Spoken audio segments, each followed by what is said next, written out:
kormánybúcsúztató beszédének megtartására felkérem dr. Tordján József urat, a Független Kisgazdapárt elnökét.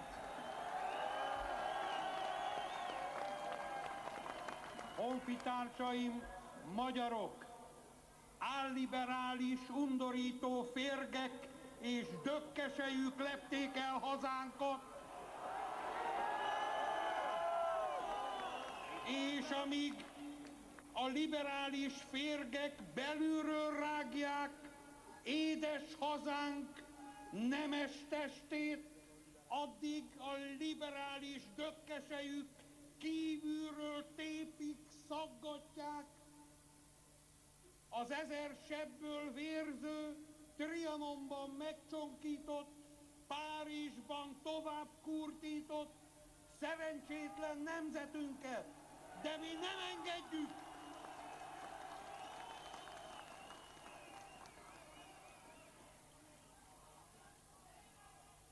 Nem engedjük, hogy Magyarországot 1100 éves Kárpát-medencei tartózkodása idején ellehetetlenítsék, hogy megint a gyepün élő népek szomorú sorsára juttassanak.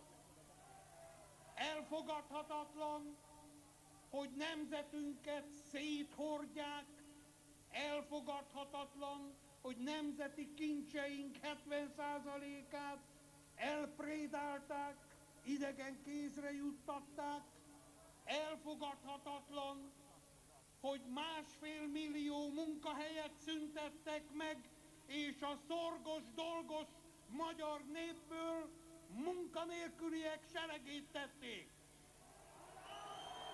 Ne hagyjuk, ne engedjük a nemzetet tönkretenni. Nem engedték őseink sem 1848-ban, és nem engedjük mi sem. Elfogadhatatlan, hogy a nemzet végórája következzen el, pedig végveszély fenyegeti ezt a nemzetet. Gondoljanak arra, hogy évente eltűnik egy ceglédnyi nagyváros, mert annyival többen halnak meg, mint születnek. És mit tesz erre Horn Gyula és kormánya? A homoszexuálisoknak akar előnyt biztosítani, és a magyar fiatalok pedig nem tudnak házasságot kötni, az asszonyok nem tudnak gyermekeket szülni, mert elveszik a jogosítványaikat, és bezárják szülőotthonaikat.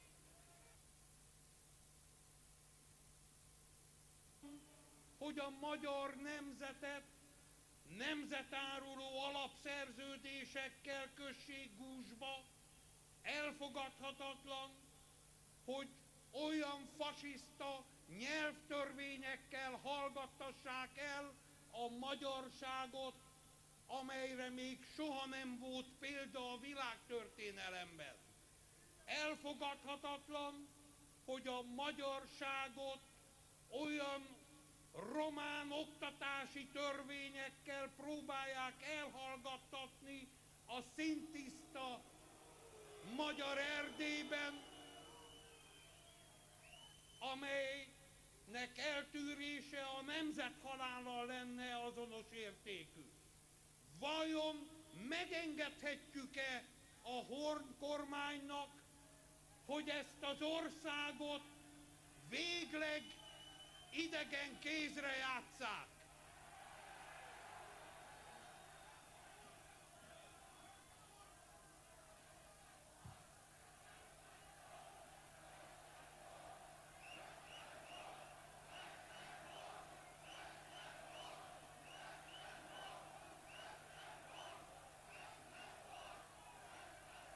Vajon látják-e a vak, liberál bolsevista kormány tagjai azt a tömeget, amely soha nem látott óriási mértékben és sűrűségben lepte el nem csak a Kossuth teret, hanem ott állnak az Alkotmány utcában, ott állnak a múzeum lépcsőin, ott állnak a Földművelésügyi Minisztérium árkádjai alatt, és körbeveszik valóságos élő láncként a parlamentet.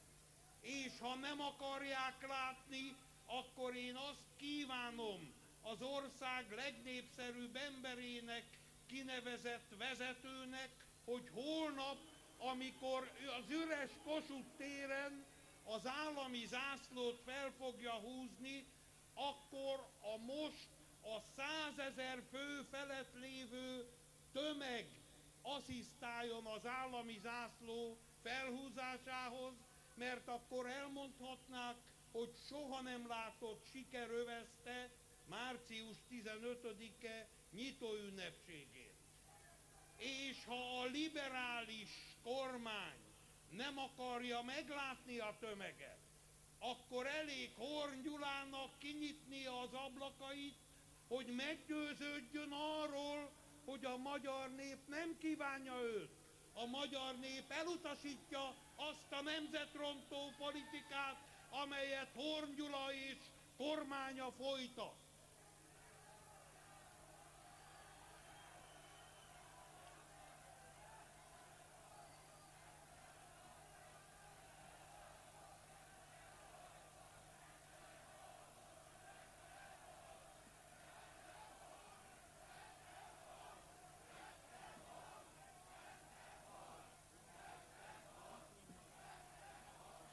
Én úgy gondolom, hogy az a liberál bolsevista veszély, amely ma fenyegeti hazánkat, minden eddigi veszélynél nagyobb, hiszen az elmúlt években nagyobb kár érte az országot a bolsevista hatalomátvételnek a tulajdonra való kiterjesztése következtében, mint a második világháborús összkárok.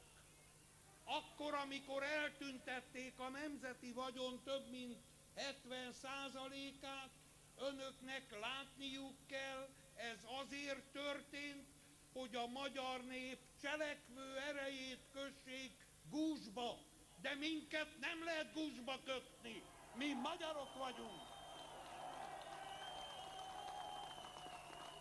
És ha ebben az országban az általunk oly nagyra becsült Clinton elnök úrtól elhangozhatott tacáron, hogy ő az amerikai hadsereghez, ahhoz a sereghez jött, amely a világon a legkitűnőbb hadsereg, akkor miért ne mondhatnánk mi el, magyarok, önmagunkról, hogy ez a nemzet mindig elég erős volt ahhoz, hogy megvédje önmagát, tehát ennek a nemzetnek most is meg kell tudnia védenie önmagát.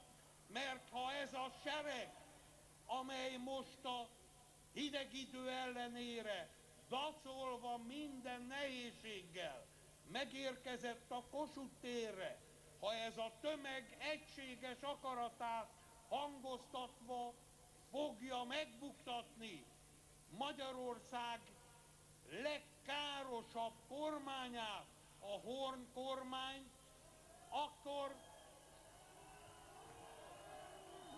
akkor a magyar népnek az a szilárd 100 000-et meghaladó magja, amely itt összezsúfolódott a Kossuth téren, ez ennek az országnak a zászlaját magasabbra tudja emelni, mint emelték azt őseink bármikor is nemzetünk fennállása alatt.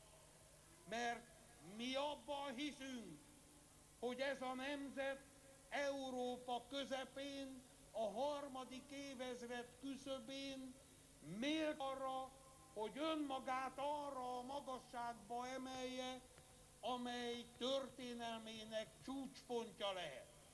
Mi abból indulunk ki, hogy a magyarságnak végre győznie kell, Magyarországot független és valóban senkitől nem függő országgá kell tennünk, és a liberális férgeket félrerúgva a dökkesejüket elkergetve végre egy valódi nemzeti politikát kell megvalósítanunk.